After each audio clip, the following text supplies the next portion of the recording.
Welcome to Quarantine with Colin, episode 2. And today we will be traveling into the magical world of Harry Potter. Whatcha?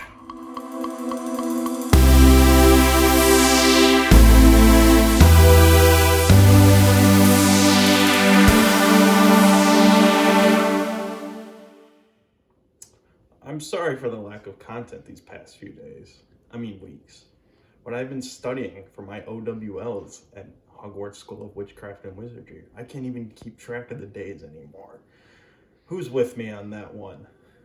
Now, today, we're going to be making butterbeer, which is a delicacy in the wizarding world. So this week's recipe is a little more complicated than the past episodes. So I'm gonna go through the ingredients list and I will be doing a time lapse of me making it because I want you guys to see that. So first, we've got cream soda IBC, some of the best stuff in the wizarding world and the real world. So go pick some of this stuff up, all right? Some ground cinnamon that's been sitting in my cabinet for like 3 years, along with these cloves and nutmeg. Got some brown sugar, which is always a good addition to your oatmeal. We have the delicacy of a half stick of butter, which has been sitting out for 2 hours. If you're gonna do this, you need to do that. Leave it out for 2 hours, otherwise it's not gonna work. And we've left this ice cream out for about 20 minutes, so let's get to making some butterbeer.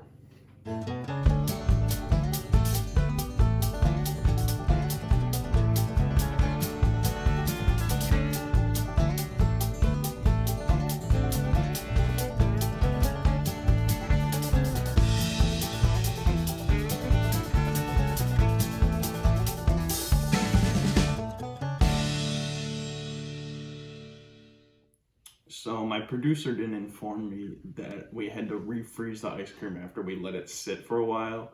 So currently it's sitting in the freezer. So in this intermission, I'm gonna go over my top 10 Harry Potter characters. We have number 10, Neville Longbottom. This guy is kind of made out to be kind of a loser at the beginning. But he really redeems himself. I'd actually like to say spoiler alert, so if you haven't seen Harry Potter, click away from this video right now. All right. He redeems himself by killing Nagini, and he's gone through a lot, and I think he's a compelling character, and he's a funny little dude, or a funny dude. Number 9, we have Aunt Marge, just because of the one scene in The Prisoner of Azkaban where she gets blown up like a balloon and Dudley gets hit in the face.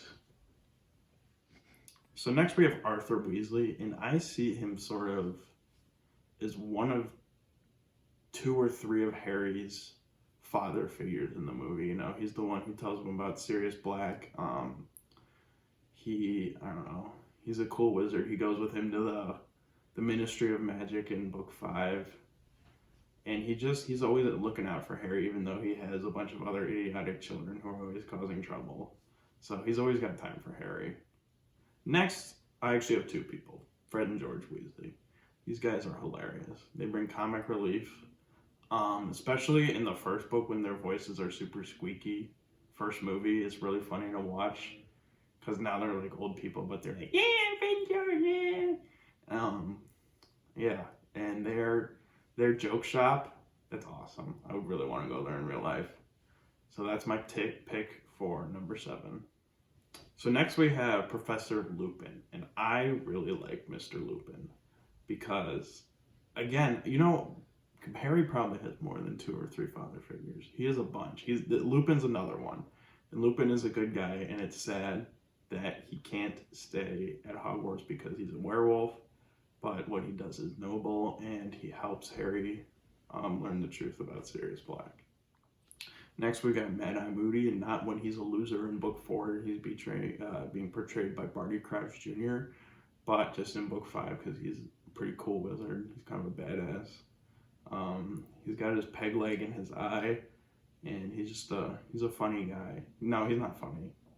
Actually, he is funny. I don't know. I'm running out of things to say. I just like his hair. All right, so next we've got Dumbledore, and this is probably, I don't know. Dumbledore's just such a cool guy. It's really cool to see him and Harry interact in books 6 and 7, just because they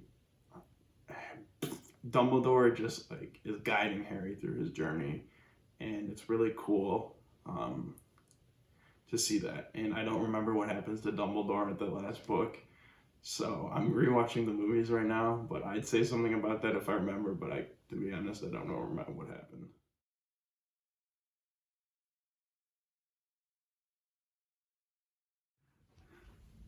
So my next favorite character is Hagrid, and he's just like a big cuddly teddy bear. Wouldn't you just want to go up there and give him a hug and like, like ruffle his head, ruffle his beard a little bit? He's got some cool animals like the Norbert the dragon. Um, who else? I don't really remember what else he does besides book one, because I just watched that. But I'll get back to you. It's cool that he gave Dudley a tail, and he delivered Harry, and he was crying, which made me really sad. But they got reunited 11 years later. I forgot that Buckbeak was Hagrid's pet. Buckbeak is sick. That one scene where Harry's riding Buckbeak, like when I was a little kid, that just made me feel so epic. Like I watched that movie over and over again, and just that one scene is epic. That's all I have to say about it. So my next character is kind of an interesting one because he's not a person. He's short. He has big ears. His name's Dobby. So, we all thought Dobby was a little annoying at the beginning of book 2 when he was banging around the Dursleys' house, making all that noise during the party, which was not cool, which got Harry in trouble, and then Ron had to get him out of there.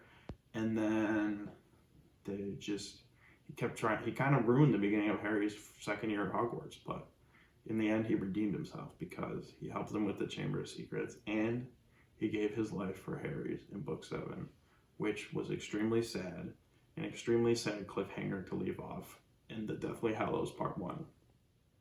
My next character is Sirius Black.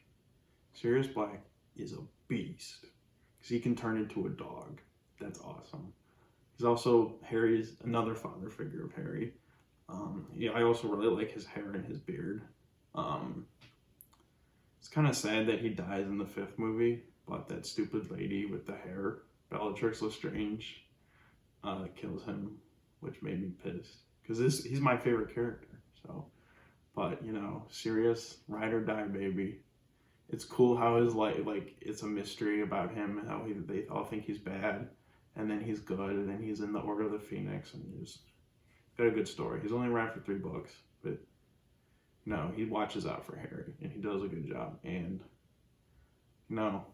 Sirius is a nice man. In all seriousness, let's get back to making some butterbeer. So the butterbeer is still being frozen. It's taking forever. They need to create a microwave that makes things cold. That's what I'm saying, man. And I haven't learned to spell for that yet, so can't do anything about it. So now we're going to go over ranking the Harry Potter movies from best to worst. Number 8, the worst. Boom. What's the first one called? Oh, I got it. Harry Potter and the Sorcerer's Stone. That movie, I mean, there's like no action. There's so much. I get that they have to set it up, but I'll explain this in the next one, but it's just really boring. I was watching it the other night, and I really just wanted to get up and turn the TV off because I was so bored. Now we've got number 7, Harry Potter and the Chamber of Secrets. Again, it's the same film style as the first one, which I understand. The kids are younger. They've got to portray that. But maybe it's just because technology got better as the movies went on. But, again, it's not that exciting. It's just there needs to be more action. However, what confuses me about the jump from book 2 to book 3 is just the age. Because Harry looks like he's like 17 in book 3, and he looks like he's 12 in book 2. Maybe that's an exaggeration, but you know what I mean. All right. So now the next best one, Harry Potter and the Deathly Hallows Part 1. This movie did not need to be split up into 2 movies. No reason. And the first part, like I said, the cliffhanger with Dobby dying, like that makes you want to watch the second one. But the first one was just, The second one's epic, but So now we go down to number 5, which I'm going to have to put Harry Potter and the Half-Blood Prince. This one, this is where it starts getting really serious. This movie's a little creepy. It's rated PG, and I have no idea why it's rated PG, because this was the only movie my parents wouldn't let me see when I was a kid. And I don't know. I'm not a huge fan of it. I like how the tale turns a little darker in like 3, 4, 5, but all this Horcrux stuff, I feel like, I don't know. It's just not exactly for me, but it's obviously an important part of the story, which is it's still great. It's just not my favorite. Now, moving on to number 4, we're going to have to go with Harry Potter and the Deathly Hallows Part 2.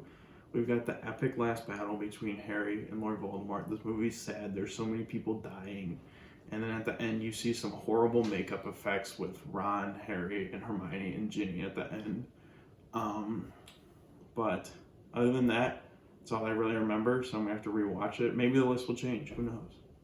Now we go to number 3, which is Harry Potter and the Prisoner of Azkaban. This movie is like where the series took off. Like I said, I used to watch this movie over and over again as a kid. Great movie, great story. I could almost tell you this movie from beginning to end. I've watched it so many times. It's so great. We go to number 2, Harry Potter and the Order of the Phoenix. This one, it's right in that transition from being like a dark tale to a really dark tale. And I really like that. I really like that in between. I don't know why. It's just interesting to me.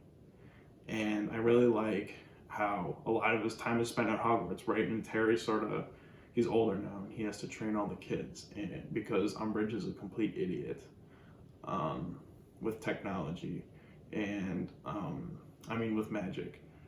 And she just, all this stuff from the Ministry of Magic, like the world is turning evil, and she's stopping the kids from being able to protect themselves. And I think when Harry takes it into his hands, I think it's very noble. And now the best one, Harry Potter in the Goblet of Fire, for one reason only, because of Harry and Ron's long hair. No, I'm just joking. But that movie is awesome. The Triwizard Tournament, that was such a great idea. There's a lot of comedy put in there. The beginning's really creepy with Voldemort like a baby. The big plot reveal with Mad-Eye Moody actually being Barty Crouch Jr., this bad Death Eater. This is really when the movie started picking up for me, and this was awesome. And this is the end. I didn't really like Cedric, but seeing him die was pretty sad. I don't know. It's just a great movie. Great movie overall. I love it. All right, the butterbeer has been frozen. We've got our concoction. Got a scoop of this oatmeal-looking stuff. Gonna put it in here. It's not actually oatmeal. Don't worry. I'm gonna add a little more, just for some extra.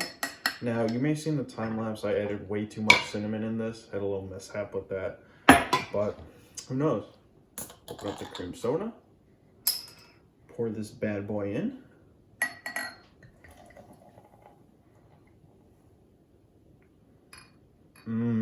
I can smell it already.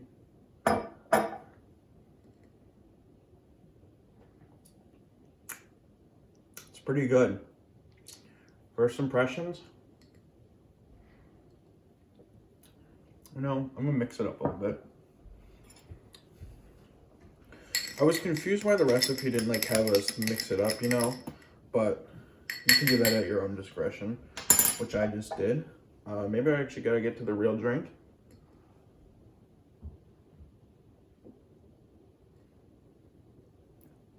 Yeah, that's really good. Give that a 9 out of 10. But 1, the recipe says to heat the cream soda. I have no idea why. This is perfect. 2, mix it up a little bit. 3, let the foam die down. Other than that, this is freaking good. All right? I would highly recommend, unlike the blue milk. So hopefully everyone is staying safe out there. Socially distancing, of course. This week we have a new code for the merch store, 50% off. Code is BUCKBEAK, BUCKBEAK. Alternating lowercase and caps with the first letter being lowercase. It's case sensitive, okay? Hope I just, again, check that out. Comment any suggestions, subscribe. Giveaway at 25 subscribers. We're getting there, but not there yet. And be sure to stay tuned tomorrow for a special type of video. Wingardium Leviosa!